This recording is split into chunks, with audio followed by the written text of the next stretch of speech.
Petr, já bych ti chtěla velmi poděkovat za to, že jsi přišel na první podnikatelský kemp pro děti vlastně z dětských domovů, že jsi ve svém exponovaném čase udělal čas a já bych se tě chtěla zeptat, jak vlastně ty vidíš třeba propojení tvých podniků, které vlastně ve skupině řídíte, na možnost uplatnění dětí tady z těchto podnikatelských kempů. Zda by bylo reálné, že by pro vás třeba mohli do budoucna pracovat, že by mohli pro vás i třeba studovat, protože ten letní podnikatelský kemp je zaměřený na to, těm dětem pomoci se uplatnit profesně ve svém životě, pomoci jim najít bydlení, ale součástí profesního uplatnění v životě není jenom třeba hned po střední škole nastoupit do zaměstnání, ale je to i možnost třeba studia.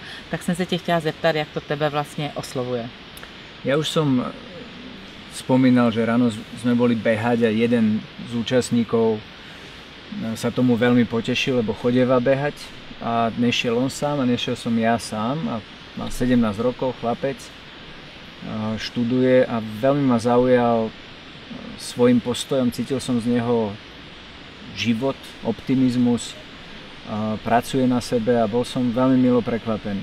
Takže ja by som to vnímal v kontexte nielen práce a možnosti pracovať, ale možnosti toho štúdia, ktoré stojí viac a viac peňazí.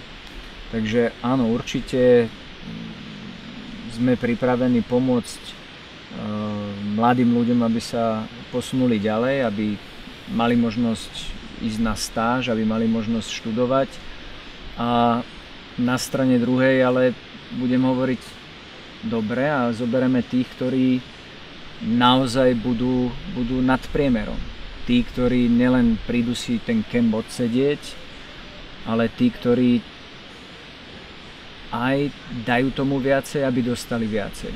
Takže cítim to tak, že by to nemala byť automatika, že je to pre nich príležitosť, pretože každý, kto sem príde, tak má možnosť ťa zaujať, má možnosť sa s tebou rozprávať, má možnosť povedať o svojich snoch a odlíšiť sa.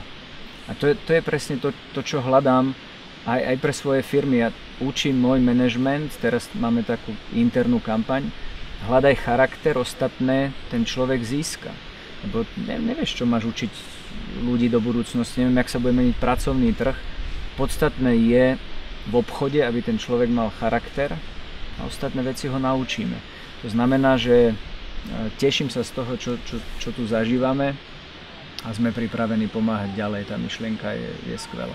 Děkuji, Petr. Potom bych se tě ráda zeptala, protože tím, že ten letní podnikatelský kemp je první pilotní projekt a já jsem velmi ráda, že se nám podařilo tady získat opravdu zajímavé, významné osobnosti podnikatelů. Takže co říkáš na to složení, že tady máme významného českoamerického profesora, že tady máme zástupce investorů, protože sám nejenom, že vlastníte vlastně podniky vaše skupina, ale jste zároveň aktivní investoři. Máme tady dalšího tvého kolegu, pana investora, který se věnuje konzultaci startupům. Máme tady manažery velkých mezinárodních firm, CEO, máme tady vlastníky podniků úspěšných z České republiky. Tak jak se ti líbí tato sestava lidí, kde jsme se tady sešli všichni dobrovolně ve svém dobrovolném čase a věnujeme se vlastně dětem z těch dětských domovů? Jeden z mojich mentorov, s ktorým som sa nikdy nestretol osobne, bohužiaľ pred pár rokmi zomrel, ale čítal som jeho knihy a páčia sa mi jeho myšlienky, povedal zaujímavú myšlienku, že staneš sa priemerom 5 ľudí, s ktorými sa najčastejšie stýkaš, s ktorými najčastejšie pracuješ alebo spolupracuješ. Preto význam toho kempu je v kombinácii toho ľudského potenciálu, ktorý sa vám podarilo dať na jedno miesto v jednom čase v priebehu 5 dní. A to je obrovská inšpirácia pre mladých ľudí, ale takisto inšpirácia pre nás ostatných. Takže každý v tom niečom svojom je výnimočný a to sa rozhodol odovzdať, čo je fantastické. A práve tá možnosť zažiť ten koktejl, tú kombináciu, to je ten unikát. Takže aj pre budúce kempy určite, aj z môjho okolia, ty z tvojho okolia, oni zo svojho okolia, budeme na 100% sem prizývať ďalších a ďalších ľudí, pretože oni v praxi dokázali, že sú nad priemerom. A to cítim ako najsilnejší argument, že sú to všetko ľudia ktorí vedia preukázať na svojich výsledkoch, že niečo dokázali a pritom zostali človečenskí a ľudskí v tej svojej ochote sa podeliť a inšpirovať druhých a pomôcť druhým ľuďom. A takí ľudia sú tu, to je fantastické.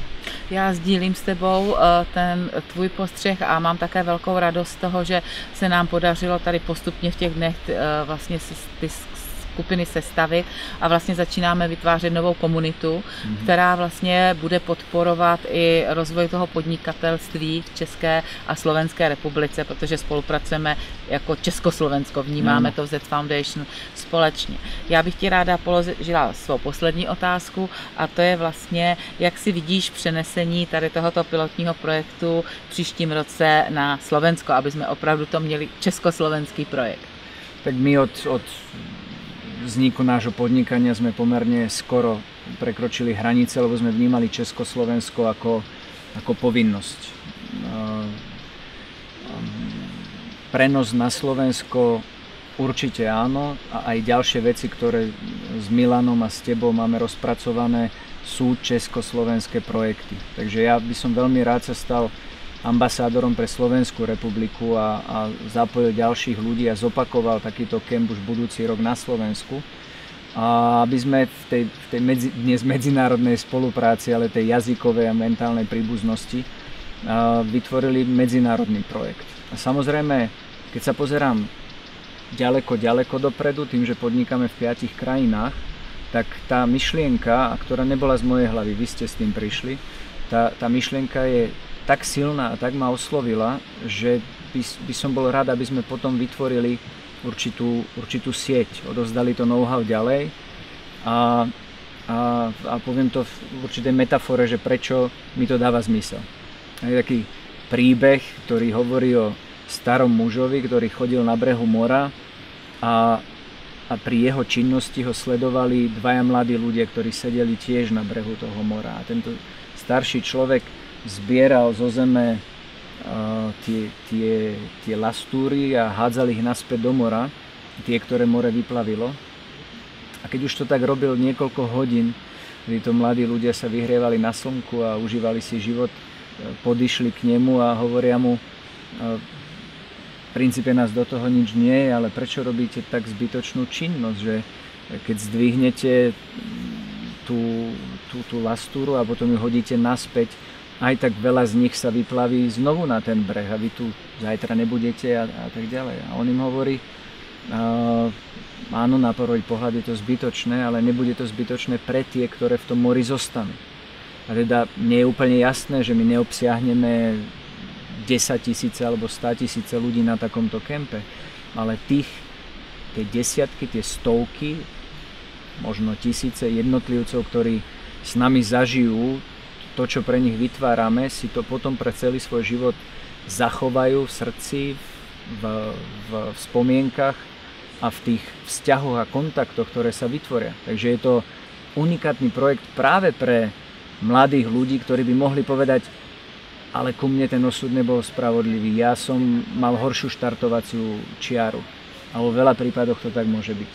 Ale to, čo my im chceme povedať, je úplne jedno, čo bolo doteraz, je úplne jedno, ako si s tým pracoval doteraz. Teraz my ti hovoríme, poď, podporíme ťa, ale aj ty sám musíš v tej hlave si to nastaviť smerom dopredu a potom si vytvoríš svoj život a ten môže byť lepší ako čokoľvek, čo si dokázal predtým představit. A to je to krásné. Petr, ty jsi to krásně opravdu vystihl podstatu té věci a já jsem velmi ráda, že máme mezi sebou přátelství a že společně tady tento projekt vlastně můžeme prožívat, protože si osobně myslím, že z toho bude hodně radosti. Ďakujem a ja veľmi pekne. Děkuji, ať se ti daří. Tešíme sa na vás.